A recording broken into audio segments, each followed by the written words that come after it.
Welcome to the podcast, Coronavirus Crisis Carpe Diem, where you and I rise up and embrace the possibilities and opportunities for spiritual and psychological growth in a time of crisis, all grounded in a Catholic worldview. I'm clinical psychologist Peter Malinowski with Souls and Hearts at soulsandhearts.com. Thank you for being here with me. This is episode 9, launching on April 17th, 2020, and it's entitled The Flip Side of the Huge Mistake We Make with Our Emotions in a Crisis. In episode 7, 1 week ago, we discussed how some of us make the huge mistake of neglecting our emotions, of disregarding them, of disconnecting from them.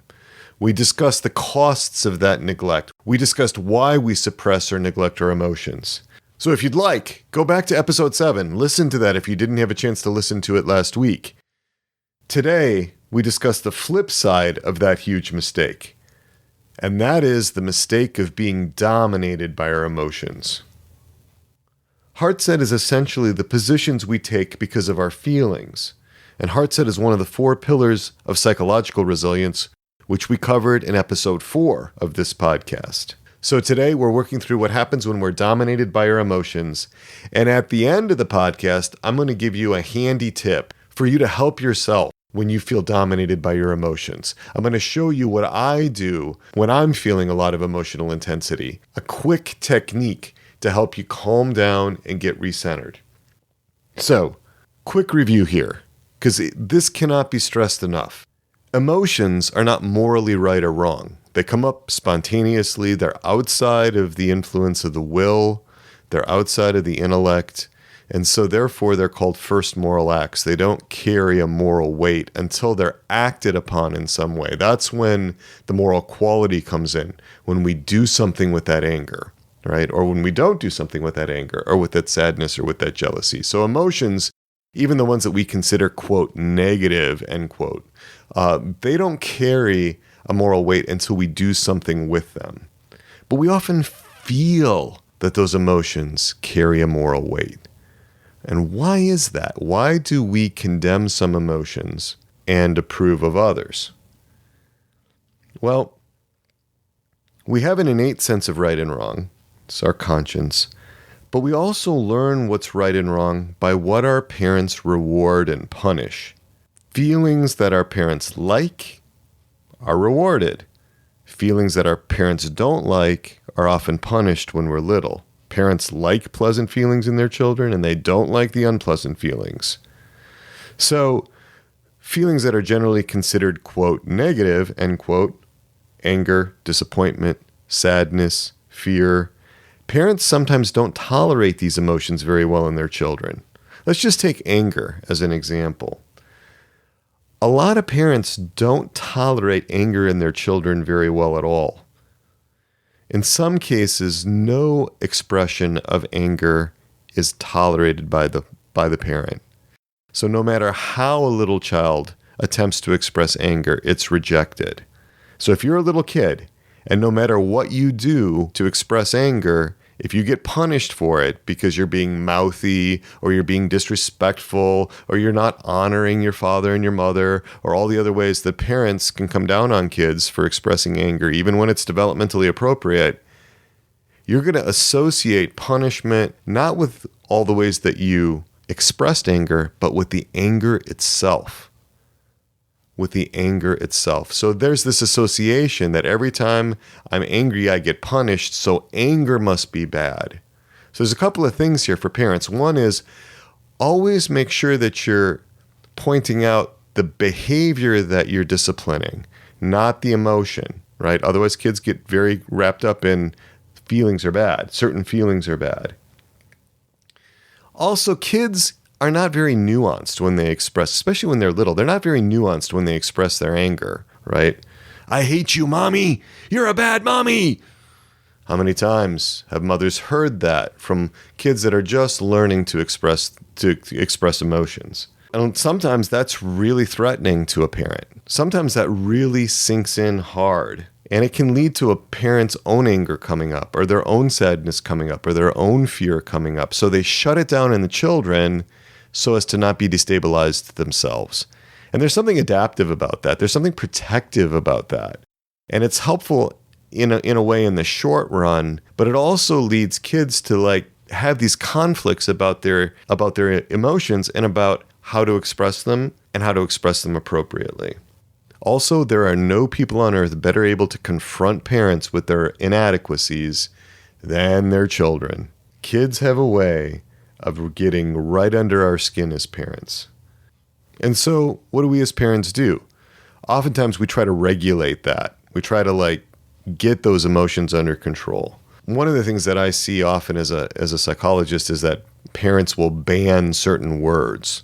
Like hate often is a word that gets banned in households, right? Because we don't like the thought that kids might actually hate each other, that siblings might actually hate each other. That's such a strong word, Dr. Peter, they tell me. It's such a strong word. They don't really hate each other. They're irritated with each other. No. Siblings hate each other. It's a strong word because there are strong emotions. I think some of the time parents try to minimize the intensity of that emotion because it's threatening to the parents. Getting rid of words like hate is like burning a map. It doesn't destroy the territory. It just makes it harder to talk about what's really going on in kids' lives. So now it's confession time. We used to ban words also. When I was a young parent, I thought also that if you banned the words, you wouldn't actually have the problems that the words represented. And one of the words that we banned when I was but a wee parent was the word stupid. It was one of the things that my kids would call each other, my oldest kids would call each other when they were 8 and 6 years old, my oldest 2. And one day I was coming into the living room when my 8-year-old daughter, with her big brown eyes full of intensity and full of anger towards her younger brother, had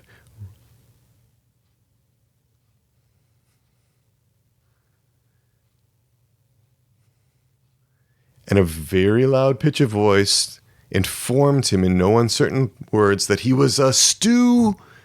And then she saw me. She saw that look that dads give their daughters, dads give their sons across the room. She was caught in the middle of the forbidden word. But she's a quick thinker, my oldest daughter. She saw me, she assessed the situation, she came up with a brilliant solution. "You're a stew pot," called him a stew pot. It actually was hilarious. We all broke out laughing. My wife was there. We were all laughing about it, about her creativity. And it was in that moment that I realized you can't ban these words. Banning a word is not going to actually make the feelings that go behind those words go away. Now, there's certainly words should be banned that are obscene, right? That are swear words, other things like that. We certainly don't want to have that kind of language in our houses. But words like stupid, words like hatred, these are words that convey things that are important for kids to be able to convey. We don't want to ban those. There's another way that parents can put their kids at a disadvantage when it comes to managing their emotions. And these are the really laissez-faire or the really lax families in which children are not taught to regulate their emotions. This is the ones where kids kind of run wild.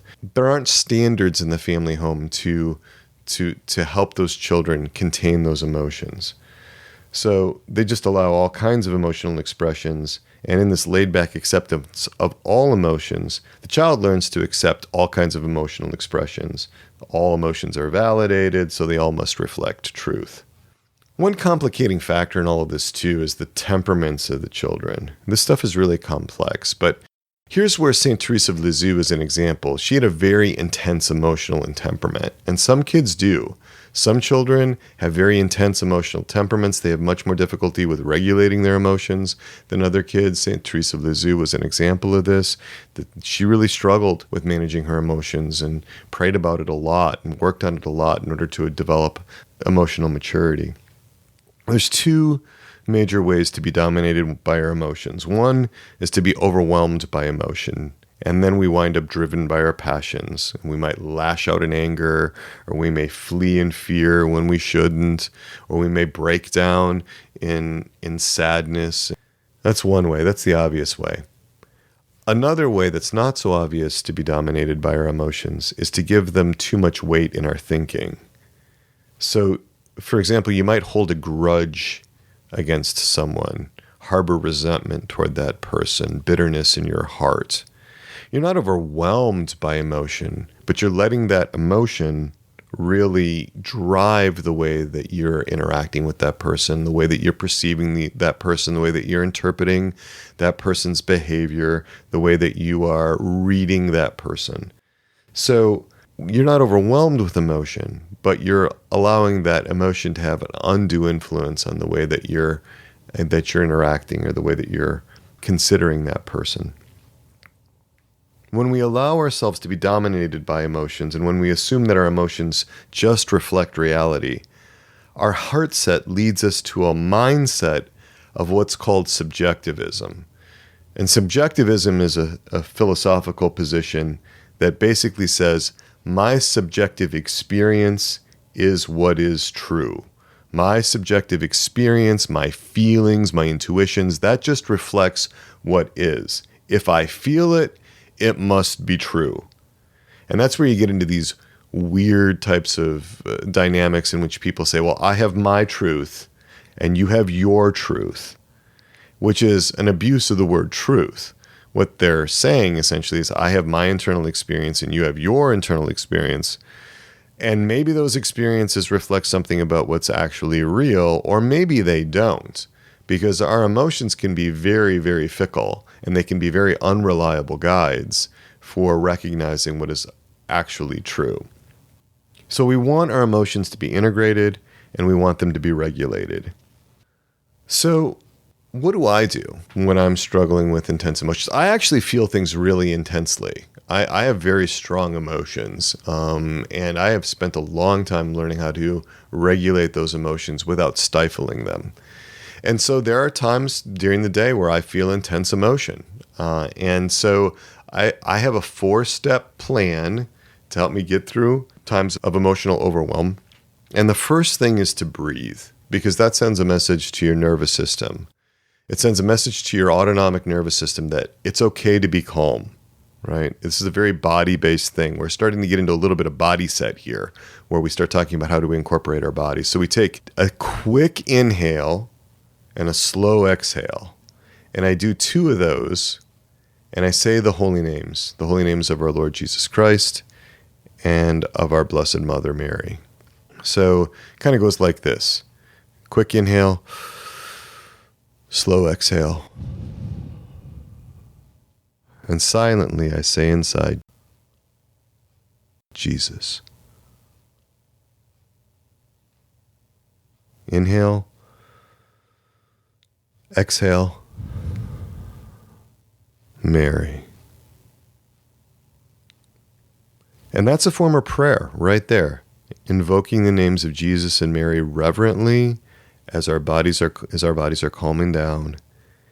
And then I take a recommendation from Saint Therese of Lisieux, who also struggled with really intense emotions.